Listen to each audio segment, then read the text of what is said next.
On a donc vu l'importance de la mise à jour de vos programmes et de la sécurisation de vos mots de passe. Continuons cette liste des bonnes pratiques. David, on t'écoute.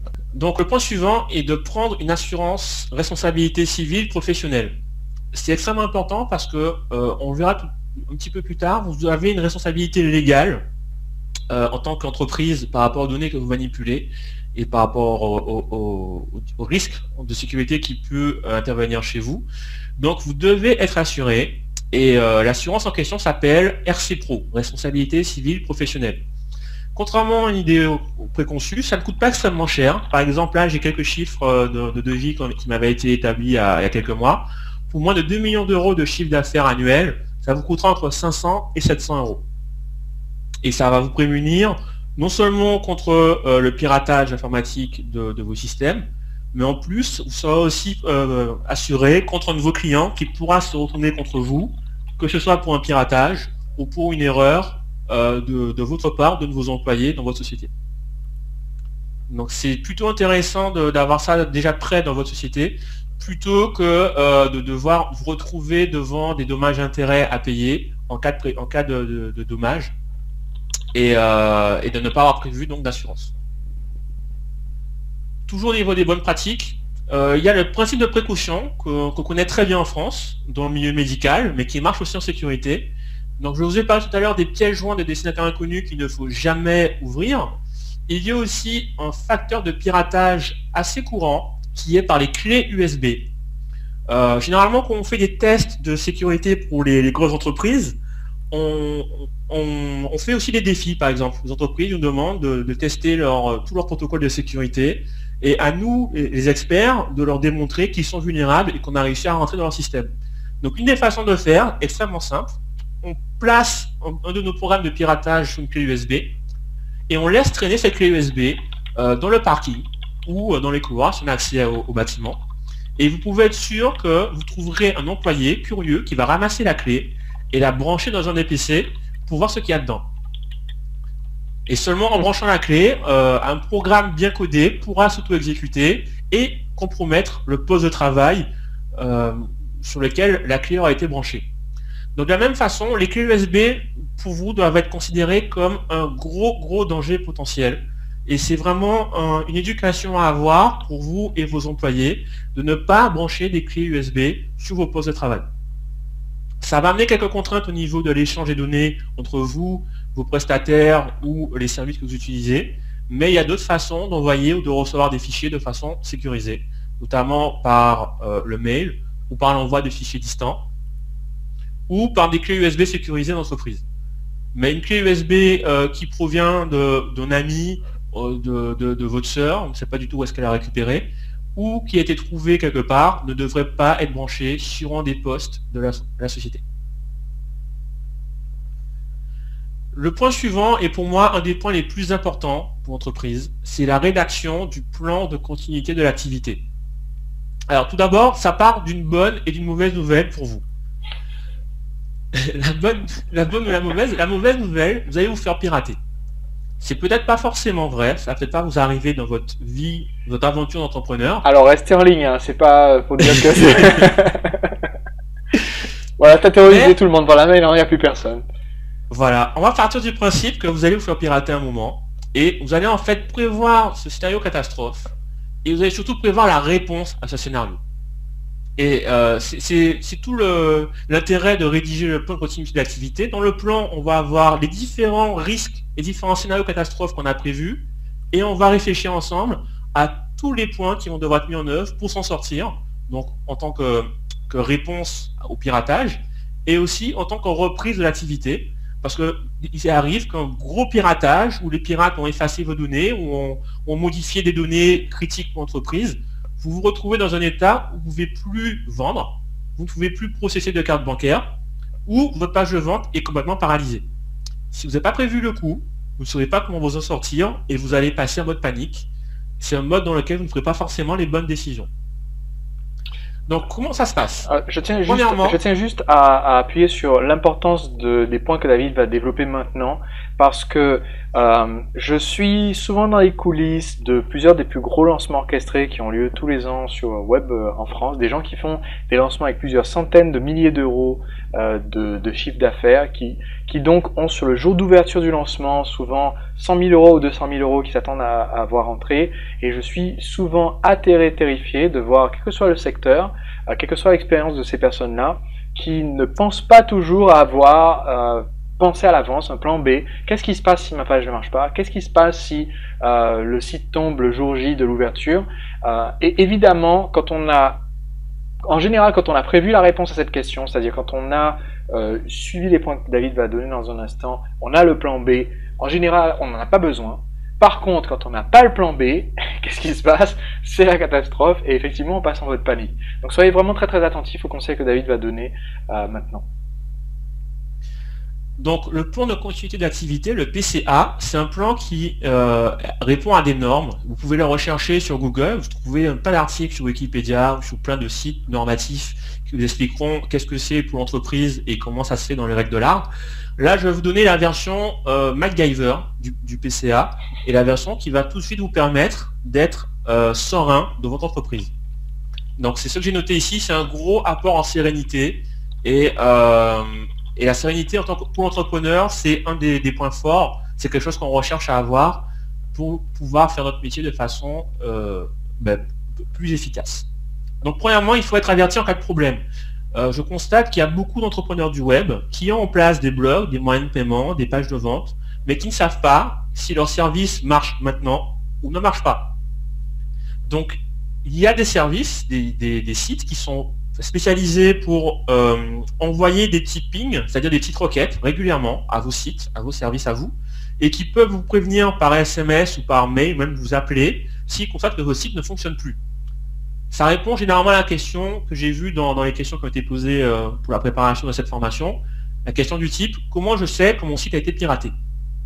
Généralement, on le sait quand le site ne se comporte pas de la façon qu'on avait prévu. Donc soit le site ne répond plus, ça c'est généralement le cas des dénis de service, ou soit les pages qui sont normalement affichées ne sont plus les mêmes. Le contenu a été changé. Un autre élément qui doit être listé un peu plus bas, mais je vous en parle maintenant, c'est aussi au niveau de Google, vous pouvez placer des alertes de sécurité. Ce sont des alertes généralement qui sont liées à la détection par Google de problèmes de votre page. Et ça se fait dans le centre... Sébastien, il faut que tu m'aides. Je me souviens plus du nom. Pour les alertes Google, c'est le Google Webmaster Tool, donc c'est les outils Webmaster, les outils pour les webmasters de Google. Voilà, les outils Webmaster de Google sont les outils qui vont vous aider à être avertis aussi en cas de problème si vous avez du contenu qui est arrivé dans votre site et qui ne devrait pas être là. Du contenu dangereux pour vos utilisateurs. Donc, un peu plus bas, je vais vous parler en détail des différents services que j'utilise et ceux que je recommande. Mais ça répond tout de suite à la question de qu'est-ce qui se passe dans mon site maintenant. Ensuite, encore le deuxième plus gros problème que je constate chez les clients chez lesquels j'interviens, c'est un problème de sauvegarde. Donc beaucoup d'entre vous sont au courant qu'il faut faire des sauvegardes, qu'il faut avoir quelque part une copie de vos données et une copie de vos logiciels que vous utilisez. Et ça marche non seulement pour vos postes de travail qui permettent de réaliser vos tâches quotidiennes dans l'entreprise, mais aussi pour vos hébergements et vos sites. Mais il y a juste un point important, c'est que les sauvegardes doivent être stockées sur site. Donc ça c'est intéressant pour, en cas de pépin, les remettre dans le système assez rapidement, mais aussi hors site. Imaginez par exemple que vos locaux d'entreprise brûlent, vous perdez tous vos ordinateurs, tout le matériel informatique qui était présent dans les locaux. Si vos sauvegardes étaient uniquement dans vos locaux, vous perdez aussi vos sauvegardes. Donc vous vous retrouvez complètement à poil, oui, comme on dit. Comme un concombre sans graines, comme on dit aux Antilles. Juste une parenthèse importante, quand on dit sauvegarde sur site, ça ne veut pas nécessairement dire que la sauvegarde est sur votre site internet. Par exemple, il y a un gros site internet qui fait plusieurs centaines de milliers de visites par mois, qui a actuellement certaines de ces sauvegardes qui traînent dans un dossier publiquement accessible. Alors j'espère qu'ils vont l'enlever bientôt. J'ai déjà envoyé un mail, je vais leur envoyer un mail. Il y a un gros fichier zip qui traîne sur le site.com/sauvegarde/fichier zip. C'est pas ce qu'on veut dire par faire la sauvegarde sur site. C'est vraiment faire la sauvegarde pour l'avoir sous la main rapidement à l'endroit où vous en avez besoin. Par exemple, si vous avez un disque dur externe avoir une sauvegarde sur votre disque dur du PC. Ça, c'est une sauvegarde sur site parce que les deux disques durs sont au même endroit. Et donc, comme dit David, en cas d'incendie ou de vol, ben, vous vaudra sûrement le PC fixe et le disque dur externe, ou alors en cas d'incendie, il va brûler les deux.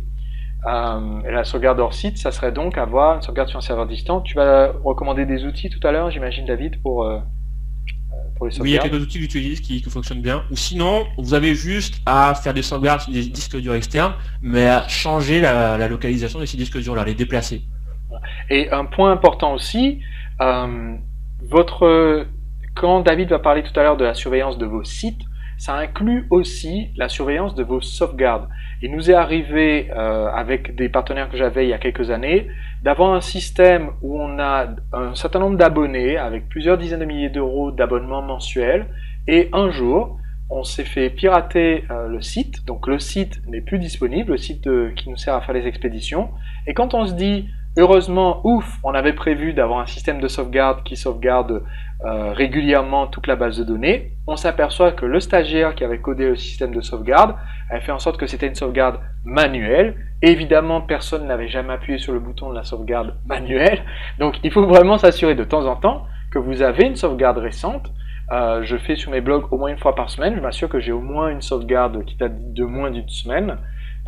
C'est quand même une mesure de sécurité importante. Donc David va parler tout à l'heure justement de la surveillance de vos sites. Pour moi, ça s'applique aussi à la surveillance du fait que vous avez bien une sauvegarde récente sous la main à toute date où vous pouvez en avoir besoin. Alors, pour site et hors site, au niveau de vos hébergements et de vos blogs, etc., l'idéal c'est d'avoir vos sauvegardes dans un autre data center, voire chez un autre prestataire informatique. Si par exemple vous êtes hébergé chez OVH, idéalement vous pouvez placer vos sauvegardes chez Amazon, pourquoi pas, ou chez One and One. Mais l'idée c'est qu'une sauvegarde c'est quelque chose que vous pouvez faire de façon automatisée, et vous avez donc surtout intérêt à la rendre automatique et à la faire s'exécuter le plus régulièrement possible. Une sauvegarde quotidienne, c'est très très très bien. Une sauvegarde hebdomadaire, en gros, ça veut dire que vous êtes prêt à perdre une semaine de business. Je dirais même 2 semaines, si on considère que souvent, ça m'est arrivé sur un gros site internet que j'avais. Si jamais c'est assez facile de savoir quand votre sauvegarde est faite, le pirate va vous faire le piratage juste avant la sauvegarde. Ce qui veut dire en gros que si votre sauvegarde est faite le vendredi soir, comme c'est le cas chez certains hébergeurs très connus, vous vous faites pirater le vendredi soir à 20 h, la sauvegarde est faite le vendredi soir à minuit, et bien quand vous vous en rendez compte lundi et que vous vous dites je vais récupérer la sauvegarde hebdomadaire, il n'y a rien.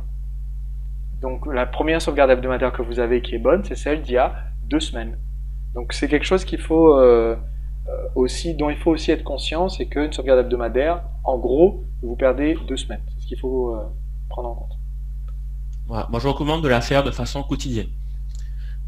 Donc le point suivant, c'est si on a parlé rapidement, il faut préparer une procédure pour récupérer ces sauvegardes, parce qu'effectivement, en testant le mécanisme de reprise et de remise à l'état de votre système, vous allez vous rendre compte des fois que ça fonctionne tout simplement pas.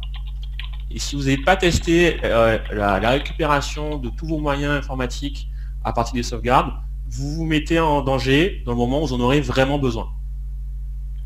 David, donc, une question qui peut être posée au sujet des supports, parce que tu as parlé des supports physiques pour les sauvegardes hors site, par exemple, disque dur externe, etc. Quelle est la meilleure solution en termes de durabilité, c'est-à-dire un disque dur, clé USB, DVD, SSD, qu'est-ce que tu recommanderais? La plupart de ces médias-là, de toute façon, ont une durée de vie claire. Un disque dur, normalement, en utilisation intensive, il dure entre 3 et 5 ans maximum, on va dire. Une clé USB, c'est un logiciel de stockage dont la durée de vie, au niveau des données, doit être estimée dans la dizaine d'années, 10 à 20 ans, quelque chose comme ça.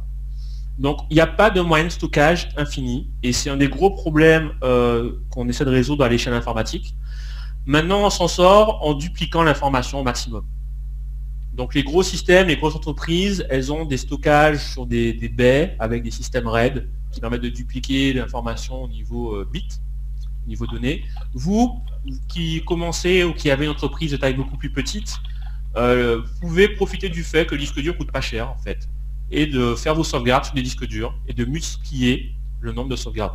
Par exemple, n'ayez pas juste une copie de sauvegarde, ayez-en 2 ou 3 stockés à des endroits différents, et ça vous permettra tout de suite d'être beaucoup plus serein.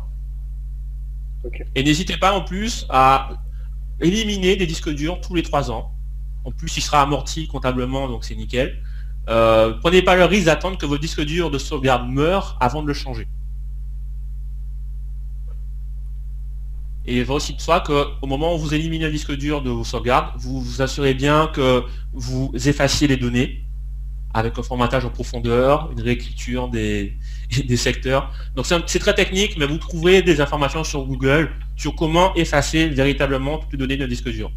Donc si vous voulez être sûr, il vous suffit de le détruire physiquement, percer des trous, casser-le au marteau, réduisez-le en miettes. Mais en tout cas, ne laissez pas un disque dur rempli de données en train de traîner quelque part parce que vous en servez plus. Ok. En gros, ce que tu dis, c'est que la technique qu'on voit dans les films où en tapant dans l'écran, on arrête l'ordinateur et on efface ses données, ça marche pas en vrai. Ça marche pas, sauf si vous avez un iMac avec pas beaucoup de chance. Voilà, c'est ça.